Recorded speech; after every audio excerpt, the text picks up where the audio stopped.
केशव, तुम्हारी बातें मेरी बुद्धि को भ्रम में डाल रही हैं। तुम दो बातें एक साथ कह रहे हो जो परस्पर विरोधी हैं। तुम कहते हो कि शरीर मर जाता है, परंतु शरीर का एक हिस्सा जिसे आत्मा कहते हैं वो नहीं मरता। नहीं अर्जुन, मैंने आत्मा को शरीर का एक हिस्सा नहीं कहा। मैंने कहा है कि आत्मा और शरीर दो अलग अलग चीजें हैं।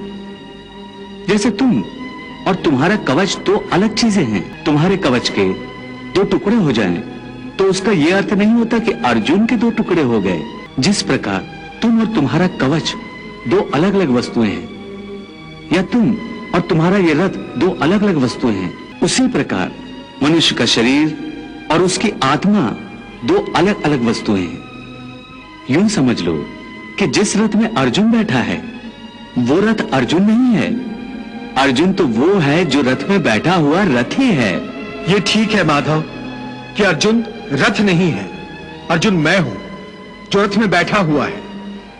तुम्हें रथ के टूटने का शोक नहीं होगा, परंतु अर्जुन के मरने का तो शोक होगा ही।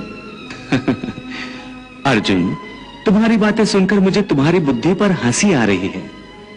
अपनी तरफ से तुम बड़े पंडितों और ज्ञानियों जैसी ऊंची ऊंची बातें कर रहे हो, परंतु तुम्हें यह पता नहीं कि जो सचमुच ज्ञानी होते हैं वो ना उनका शोक करते हैं जो मर गए हैं, और न उनका शोक करते हैं जो अभी नहीं मरे हैं, क्योंकि वो जानते हैं कि जो मर गया है वो फिर जन्म लेगा, और जो अभी जीवित है वो अवश्य मर जाएगा। मरने वाला फिर जन्म लेगा, क्योंकि केवल शरीर का नाश होता है। शरीर के अंदर जो आत्मा है वो कभी नहीं मरता। हे पार्थ, इस संसार में दो ही वस्तुएं हैं, एक शरीर और दूसरा शरीर में रहने वाला शरीरी।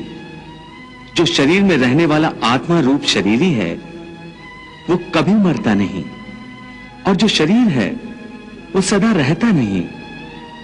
आत्मा एक शरीर छोड़ता है और दूसरा शरीर धारण कर लेता है, बिल्कुल वैसे ही जैसे मनुष्य पुराने कपड़े उतार कर नए कपड़े धारण कर लेता है।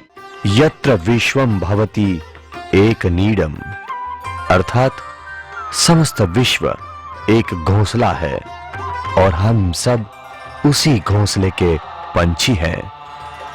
एक कैसा विलक्षण जीवन मंत्र, कैसी विशाल भावना जिसमें विश्व की कई समस्याओं का समाधान है।